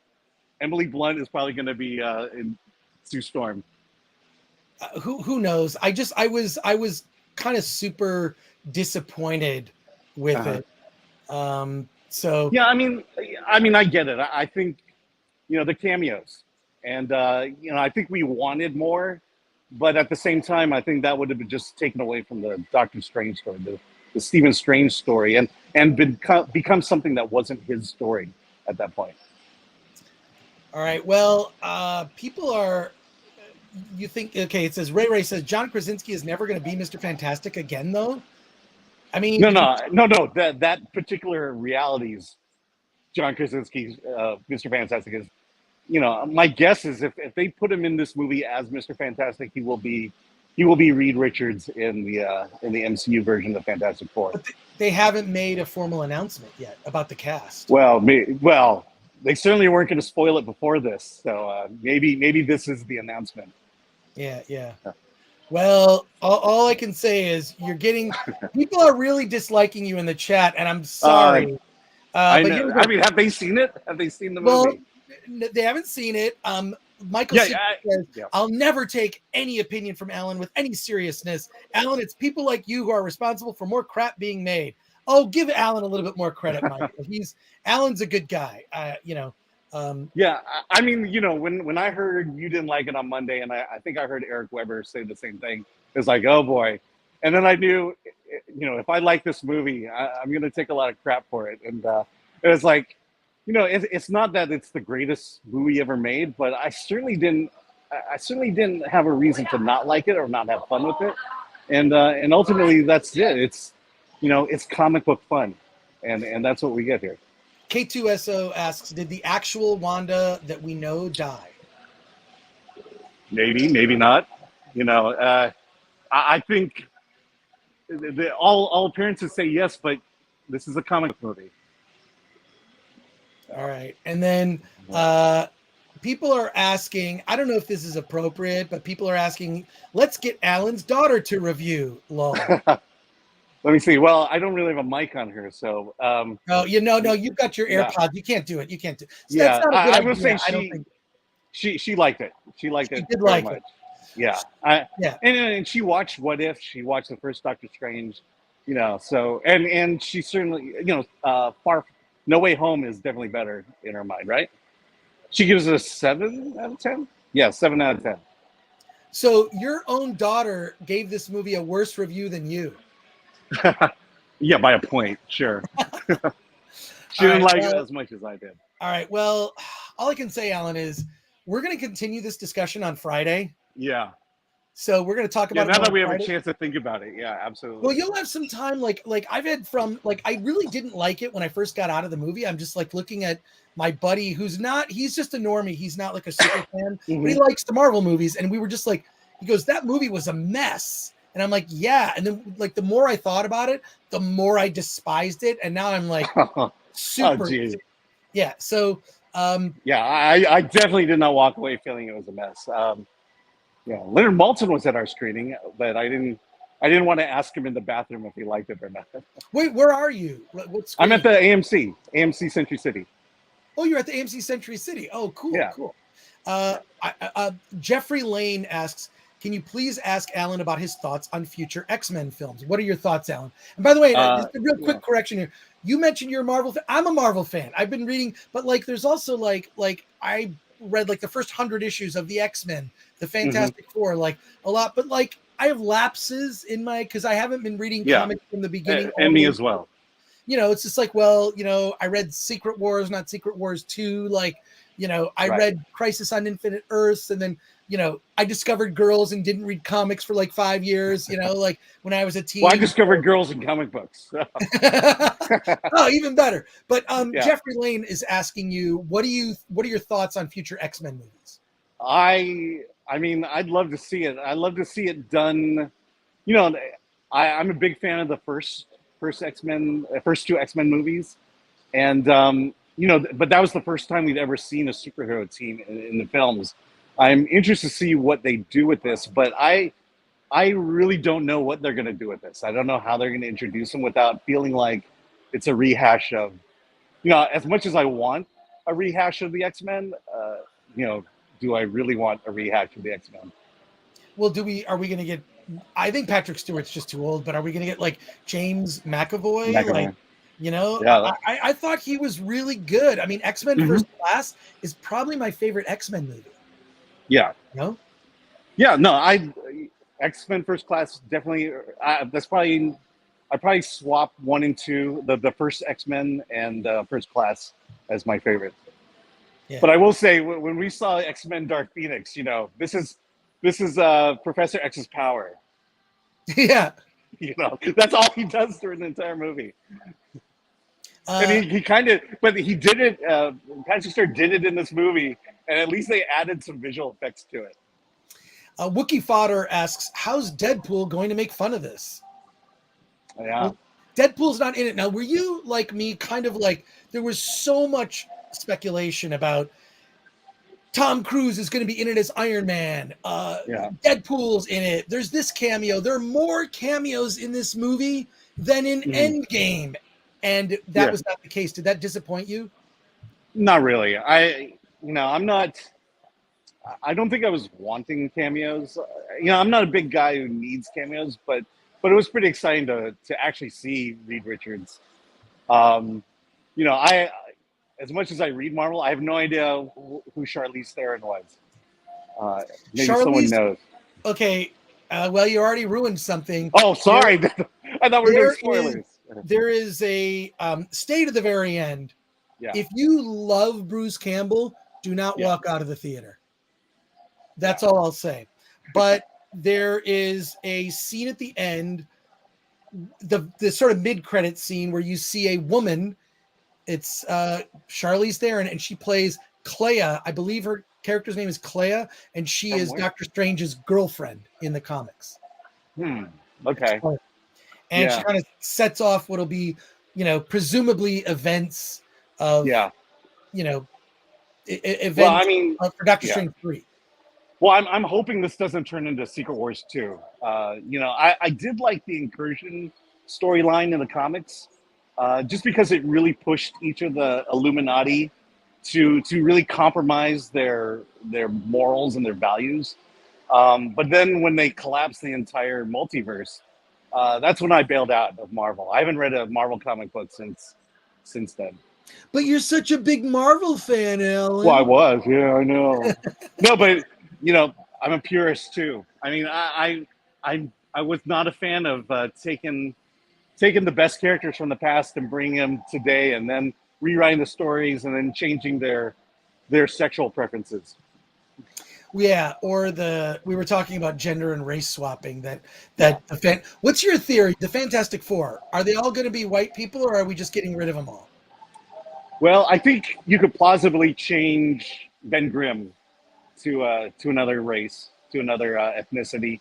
But with the last Fantastic Four, I was just, it did feel like a stunt, and it, like people always ask me, what did you think about them casting a white Danny Rand? And I'm like, well, he was white in the comic books. Why would I have a problem with that?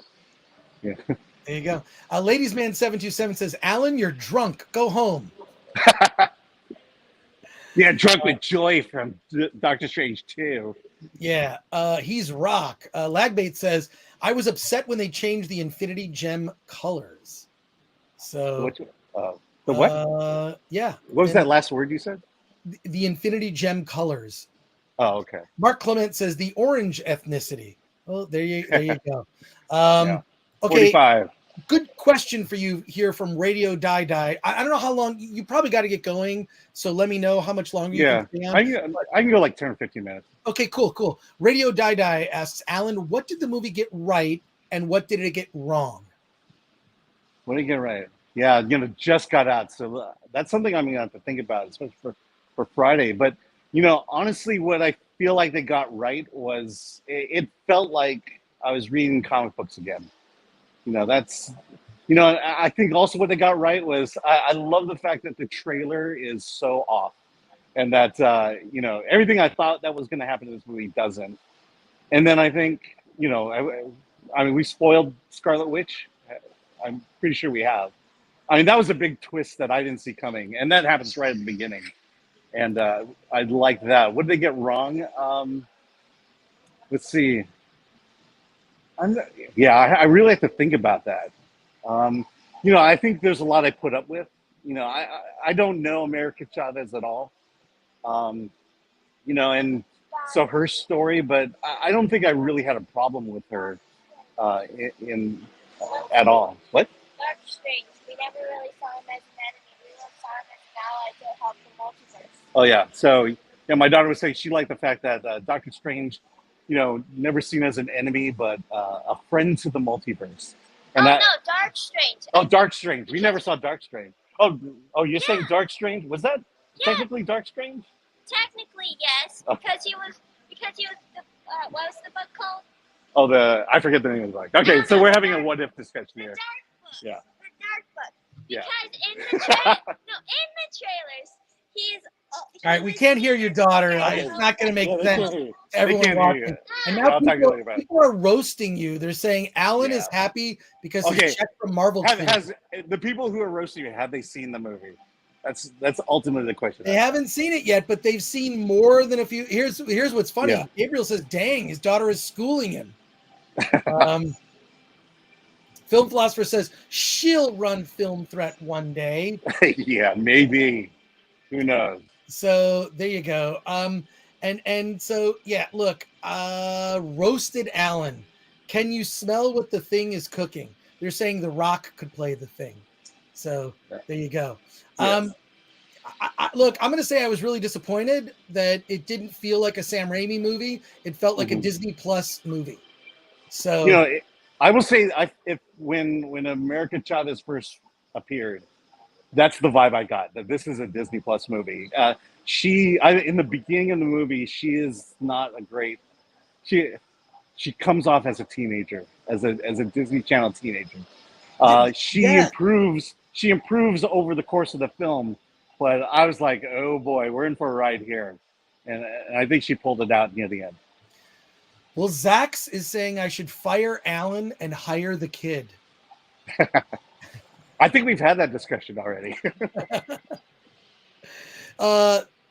She liked the movie too. All right. So all right. Well, just Apple's Angel says I have no interest in this movie. That's why many of us don't care for spoilers, or don't care about spoilers. We've got over 300 people watching, so this is better than most of our live streams. We usually get like 100 or 200. Yeah. So this is and if you could all buy a T-shirt, we'd greatly appreciate it. Yes, buy a Film Threat T-shirt. Back to there you go. There you go. Yeah.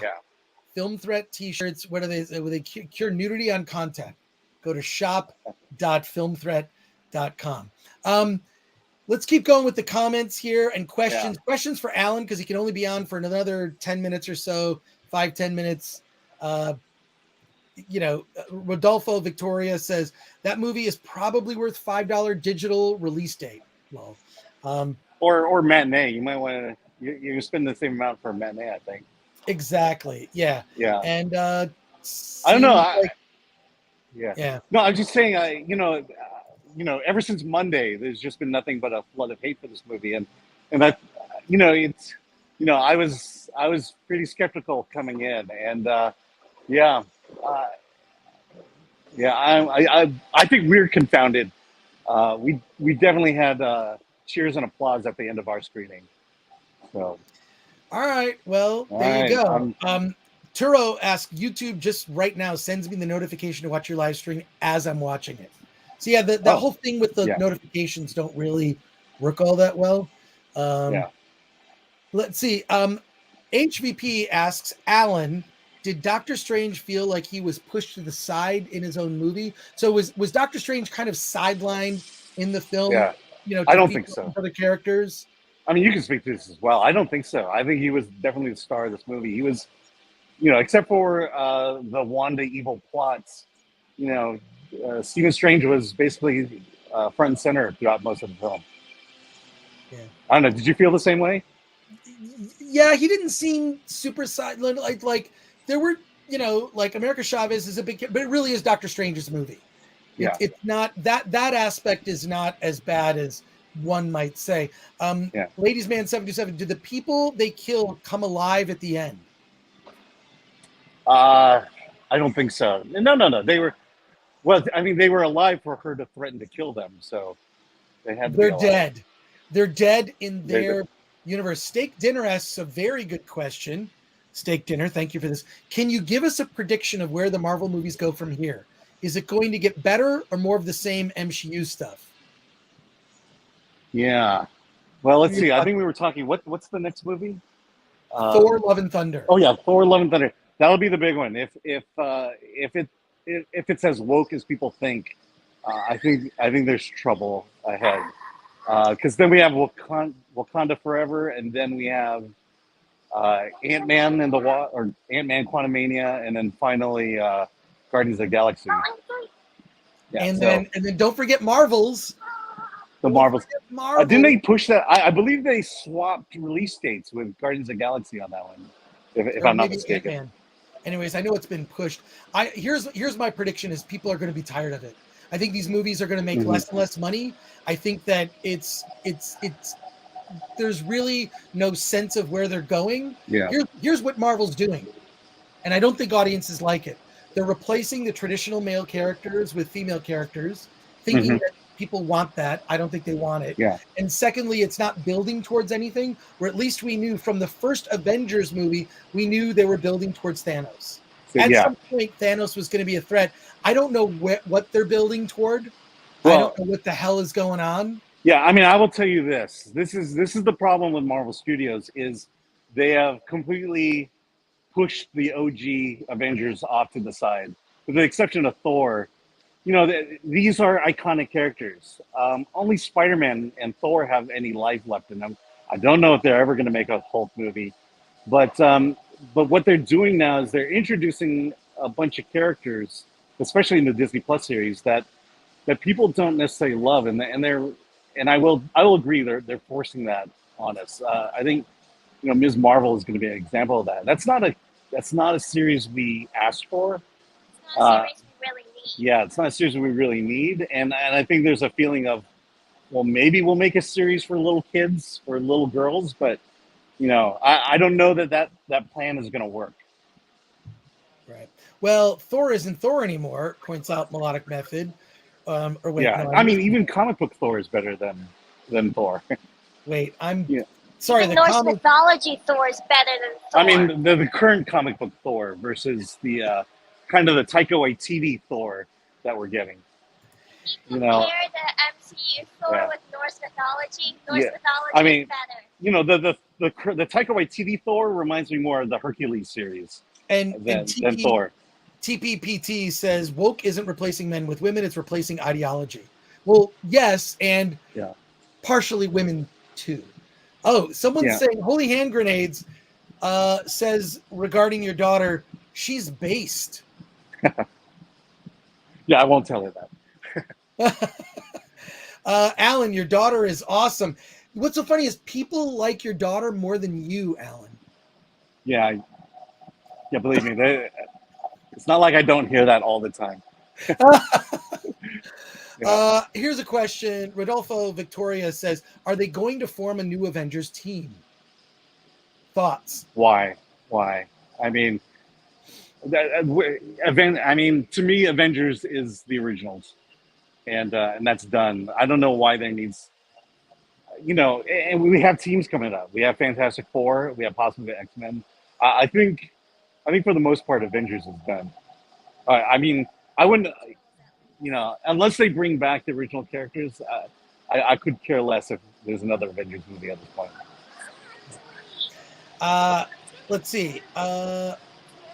Just scrolling through these questions here. Oh, interesting. Someone asked.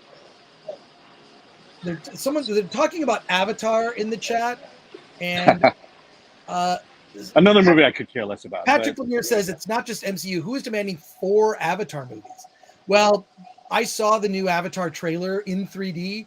They did a little screening of it before Doctor Strange 2, and I saw it, and it just looks like the first Avatar movie, except with more underwater stuff. Yeah, I mean, I have not seen the first Avatar movie, but the sense I got was, if it weren't for the fact that it was in 3D, it's a very overrated movie. Yeah, so there you go. Yeah, I mean, I'm not going to see Avatar until I'm not going to see the first one until it comes back to the theaters in 3D. Yeah. So Solomon Thornton says, my mother said about the MCU and DC films, if they replace characters that we love and shove down characters we don't want, it will kill the superhero genre. Yep. I agree. Yeah, I really think I would agree with that. What they should have done was they should have ended at Endgame, not made any Marvel movies for 5 years, and just recast with Captain America, Bruce Banner, the Hulk, Tony Stark, Iron Man, Thor. They could have recast them. They could have just done that. Shodansky said, "Oh, sorry. Go ahead." I was going to say the biggest mistake so far is going to be the Marvels, and already they're having problems with it because it's 3 characters we don't necessarily care about. I mean, I never really read those characters. I have no emotional attachment to them. There's no nostalgia, which is the reason why we go to see these movies, because I wanted to see Captain America finally on film, finally done right. And not so much Captain America or Captain Marvel and Ms. Marvel and so on. No. Yeah. Do you think the next Avatar will fail? Shodansky asks. Ooh, it has such great potential. I think this is the problem with the big studios at the moment is they don't understand what we fans want, and they're not making movies that we want to see. They're making movies they think we want to see, and and yeah, and when they fail, they're just going to blame us, saying, "Oh, the market's not there anymore." The market's there. We want to see these movies. It's just you're not producing them. Deadhouse asks, Avatar was a 3D gimmick. Why does everyone forget this? Part of it was part of the popularity. I mean, and also don't count James Cameron out. I mean, there was some pretty cool action sequences in it. I think it was definitely like a thing that got like just a bunch of people to the theater. Like, oh my god, like it's Avatar. It was a phenomenon, but it's interesting that it's left no cultural footprint other than that Pandora Avatar land at Disney World. Which I hear is amazing. I hear it's amazing. But again, no, I mean, no one's talked about Avatar really. I mean, a lot of the buzz and a lot of momentum for it is gone, and to commit to 4, that's a huge commitment, which I think might change if the second one doesn't do well. It's too late. They've announced the release dates for all 4. Well, look, they pulled movies on the before. holidays. How many times did they announce the release of New Mutants? I mean, well, that's true. Omar 94 says, I'm a bit biased since I like the original Avatar a lot, so I hope the sequels put the MCU to shame in box office and critical reviews. I'd say right now what's really putting the MCU to shame and big spectacle American studio movies to me is Indian cinema right now. We talked about this movie RRR that you and I saw a couple weeks ago. RRR is incredible, and there's a couple of other Indian films. KGF Chapter 2, KGF Chapter 1 is currently on Amazon Prime, and I strongly recommend it. Bahubali on Netflix. Yeah, Bahubali. But I will say this about Avatar, and this is something I'm starting to harp on is James Cameron's involved. It's his story, it's his baby, and that's the only good thing we have to hold on to that. Yes. Well, we'll see. Nelvin Shiji says, "Can Kang be a big villain?" What are your thoughts on that? I don't know. Kang is such a weird villain in the first place. Apparently he's the big villain in Ant-Man and the Wasp, or Ant-Man Quantumania. Yeah. There you go. Chris Neville says Thanos snapped away Wanda. He was right again. And wait a sec. TPPT says Chris Gore reading my message live feels so weird. Weird. Am I in a simulation? Yes. Yes, you are. You are. There you go. It's a dream. It's a different universe. Anonymous Crow says, what if Avatar 3 releases with updated smell-o-vision? Ooh. Well, 4DX. I mean, we got to see Avatar in 4DX. Yeah. I think you get the smells in that way. So, we'll see. Fletcher Williams says Kang doesn't have any gravitas. Yeah, no. I've heard that from a lot of people, that the actor who played Kang was just sort of like, and you're Kang? So I mean, the thing is I don't necessarily recognize that Kang from Loki versus the comics. They're going in a very different direction than what the comics were doing, and so it's just a guy who they named Kang and making a big villain. I mean, I don't think he's going to usher in Galactus. I mean, really, is he? Eddie Pasatrino says, I was under the impression that Kang was this phase's Thanos. They introduced him in a Disney Plus series that I didn't watch. So, good job, Marvel. Yeah, I did watch it, and I'm like, he's an interesting character, but I don't necessarily call him villainous. And he really wasn't that villainous in Loki. They made an allusion to the fact that the one that comes after him is going to be a menacing monster, and I'm just not feeling that. John W. Smokes Jr. asks, what universe is the Illuminati in? They're in all of them. Well, eventually. Yeah, well, I mean, there's an Illuminati in the 616. I mean, there's the whole, I think Jonathan Hickman did the whole, Council of Reeds and the councils of Victor Von Doom. Depends on which So correct. they're going in that direction. It seems like. Jeffrey Lane says Doctor Doom should be the next big villain. I agree. I don't know why they Yep. haven't built to that. Doctor There's Doom a- followed up by Galactus. Yeah, hopefully it'll be Yeah. Galactus. I mean, can they build the MCU around the Fantastic Four?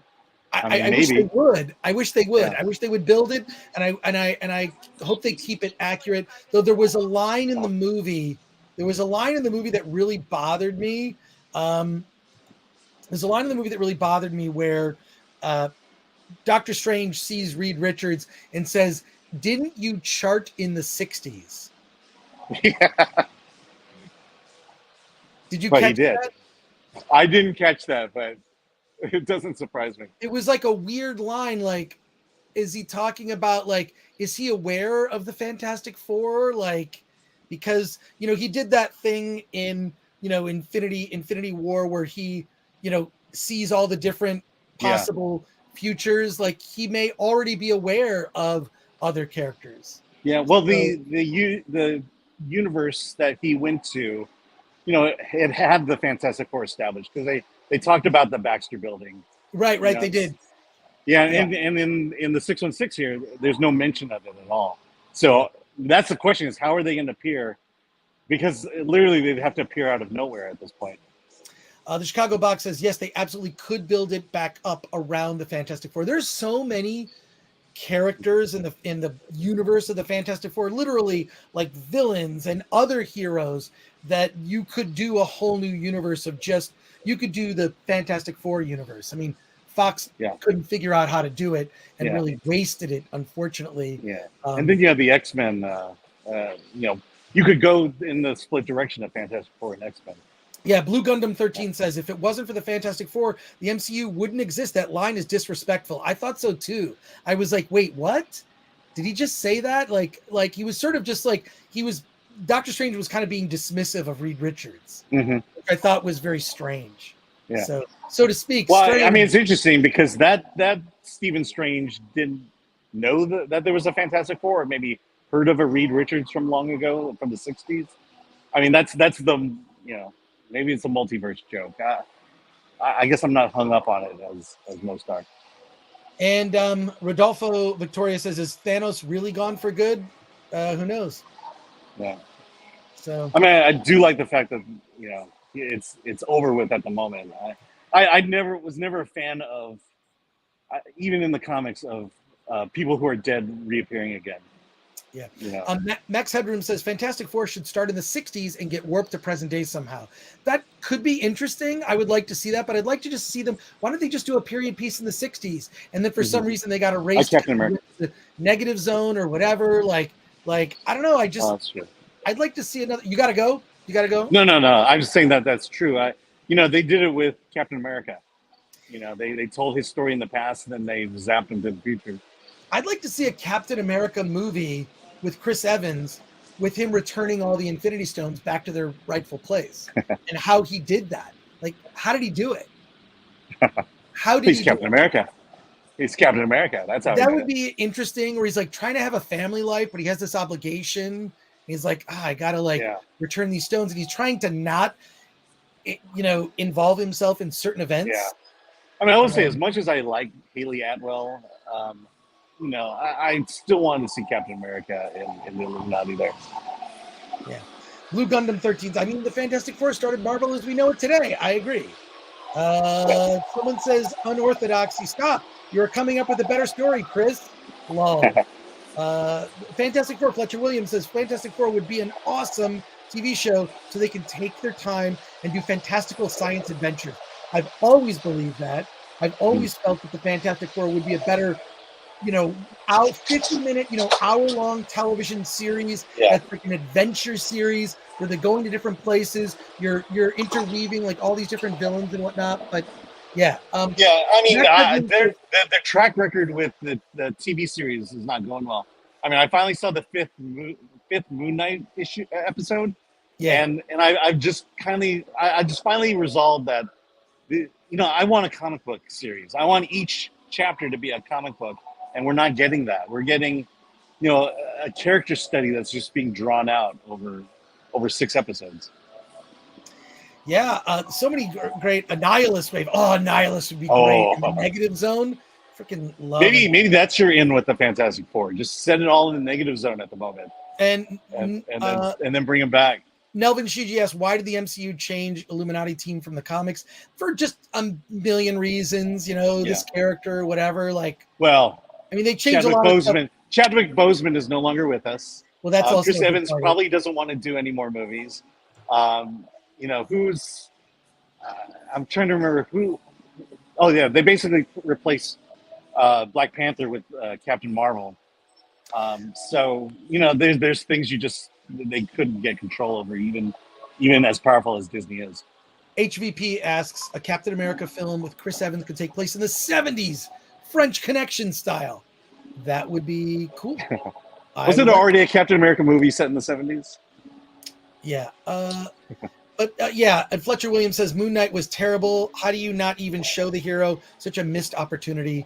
Yeah, I've only heard complaints from people. This is my trajectory on every Disney Plus series is I watch the first episode and then I don't watch the rest of it and I just watch people complain about it. Yeah. I think What If. I was pretty into What If. The fifth episode of Moon Knight just kind of that one pulled me out. I'm out on Moon Knight. Darius Munchausen says, I can't believe they're putting Riri Williams in a movie. Well, you'll see it this weekend if you choose to go. Jose Contreras says, release the San Raimi cut. San Raimi? Is that without Raimi? We are going to have to wrap it up here soon. Yeah. I wonder how they will butcher Black Panther 2 and Namor. I don't know, butcher Black Panther 2. I mean, like with Chadwick Boseman not being in it, I don't even know how you make it. I really think the only way is to really just really just recast the character. They did that with Terrence Williams, right? In Iron Man, from Iron Man 1 to 2. Like, you can do that. You can recast. It's fine. It's happened. I'll say this. I suspect that Ryan Coogler knew of Chadwick's condition before he started writing, Wakanda Forever. So I think he was, I have faith in Ryan Coogler at the moment that this will be a good movie. It could. We'll see. Max Hedren saying Thor will bomb. We'll see. Chicago Box. Thor is in big trouble. We'll see. Yeah. Sam Raimi, bold choice. I like it, says Lagbait. And also they're saying, Zach says they're going to make his sister Black Panther. No? Yeah, I don't know. I don't think they're going to make her Black Panther, but I think they'll make her a big part of the movie. But it's recast T'Challa ASAP, says Jeffrey Lane. It's not as if there aren't other actors who could step into that role. There's a lot of great talented actors who could do it, and I think he did a great job. I think Chadwick Boseman was so. He was good. Black Panther. He was absolutely Black Panther. He's great. I love like that accent, like just everything about it was just so cool. Like, you can have and who knows? I'm just saying maybe Wakanda Forever is about his replacement, and we don't know. We'll see. HVP says Chris Gore is the new thing. Well, there are pictures. I did actually cosplay as Ben Grimm once. I'm not gonna show those pictures. So there you go. And then this kind of sums up. Blue Gundam 13 says, I miss when I was excited for Disney getting Fox, but now I'm scared of what they'll do to the X-Men. Yeah, I mean, yeah. I don't know. I can't see a good way to bring them in at the moment. Pixar, and not with that. Yeah, I mean the attempt to bring X-Men into the MCU was Inhumans, and that failed spectacularly. I just think you have to recast T'Challa because I think it's a great character, and I don't see how you make that movie. Yeah. And it sounds like it's been a mess. Yeah, well, it's not. They're not going to recast him. That's said and done. So far, the only real issue I've heard out of that is was Letitia Wright's injury that stopped production for a long period of time. So we'll see. There you go. Alan, I know you got to take off because it's a school night. Yep. It's a school night. So I know. Thanks for joining us here. I'm right out of the screening, so I'm happy you got to join us. on the live stream. I'm going to wrap it up here with everybody. Okay. But also, when you get back, can you make a graphic so I can put this out as an audio podcast? Yeah, I'll get that for you. And I'll get Friday set up as well. Yeah, cool. And I just want to let everyone know we are looking for someone to help us with our YouTube channel. So if you're interested, we need someone to make thumbnails, set up live streams for us, do all the work with the text and whatnot. So we're looking for people. If you go to, and I'm going to throw up the banner real quick, it's real easy. You just go to filmthreat.com/contact. If you want to contact us for any reason, that email goes to both Alan and I. You can contact us through that form. If you're interested in working, we are looking for people who are experienced in making thumbnails and doing live stream stuff and kind of like being a producer for the show. We could use the help. Otherwise, Alan, we're going to put Alan's daughter to work. Yeah. Actually, yeah. So, I'm surprised. I'd be interested to see what kind of thumbnails she can put together. Well, let's see. Give her a shot. But we're looking for some people to help us out. We could use some help, and we appreciate all the Alan. Hey, have a great rest of your night. Get home safe. I'll see you Friday. Yeah, I'll see you Friday. I'll talk to you before, but give me that graphic. Yeah. Okay, got it. Take care, Alan. Later. Bye. Cool. All right, folks, we're gonna wrap it up here real quick. She's stream bombing, Alan. That's what she's doing. The film philosopher, stream bombing. There you go. Yeah, I need an X-ray girl. Lagbait. X-ray girl, where are you? Yeah, I need my own X-ray girl just to like kind of help out with all that stuff so I can kind of focus on talking to you and focus on the content for the show and all the sort of peripheral stuff. I could use help. So if you're interested and you have experience doing this, we're looking. filmthreat.com/contact. That's about it for me. I am super, super happy to have spent time with you. Over 300 people watching us this whole time, which is great. I'm going to end it with Steak Dinner has a good question that kind of sums it up. And he says, you guys are too funny. You guys are there's too many funny comments in the chat here today. But Steak Dinner asked, do you have a plan for the future of the MCU you would like to see? Yeah, the Fantastic Four and Galactus. Build to Galactus. They sort of screwed up the multiverse. I feel like the multiverse, they could have built. The multiverse should have been Infinity War and Endgame. That could have been 2 movies. They could have spread out cameos. It could have been, we're going to fix the entire universe is at stake. It's the multiverse is at stake. And they didn't do that. So I don't know what to say. Shodansky says, clone Mexican Iron Man. Mexican Iron Man and I are talking. We're talking. So I do appreciate him and his help. Script Doctor, great show. Thank you. That means a lot coming from you, Script Doctor. I do appreciate that. 396 likes, says Dick and Black. So Ben Workman says, Chris, I've been a huge fan for a long time. My wife and I really enjoy all the new content. Here's to the continued success of the channel. Thank you so much. We're trying to get to, ultimately, I'd like to get to 100,000. I want that plaque. I want that plaque. I just want to get it. So I would love to do that. But once we get to 40,000, which could happen if you subscribe to the channel, once we get to 40,000, I have a very special video that I want to debut involving Alan Ng. It was years in the making, and I'm not joking about this. There's a story behind this video. It's like a little over a minute, and I'm dying to show it to you. Shelby AC says the channel is blowing up. Thank you for saying so. And thank you for all your comments and questions and things that made me laugh. And Darius Munchausen, who's been on fire, says the real film threat was the friends we made along the way. Thank you for that. Yeah, get that monetization fixed. I will get that. It's going to happen in the next couple weeks. So there you go. This group was awesome, says Steak Dinner. Please come back. Friday, 9 a.m. Pacific time. We are back. We're going to continue the conversation with Dr. Strange. Alan will have had time to marinate about his opinion. I'll have seen it a second time. I'm seeing Dr. Strange again. We also have some special guests coming on Friday, and I forget who they are. But there are special guest filmmakers that will be here for us to have a conversation, and I appreciate it. And get that plaque, says Toker88. Thank you. This was great. This was awesome. I hope join us again on Friday. We're going to continue the Doctor Strange conversation. What I am hoping is, here is your assignment for the 250 people still watching. Go see Doctor Strange. Go see Doctor Strange and engage in the conversation.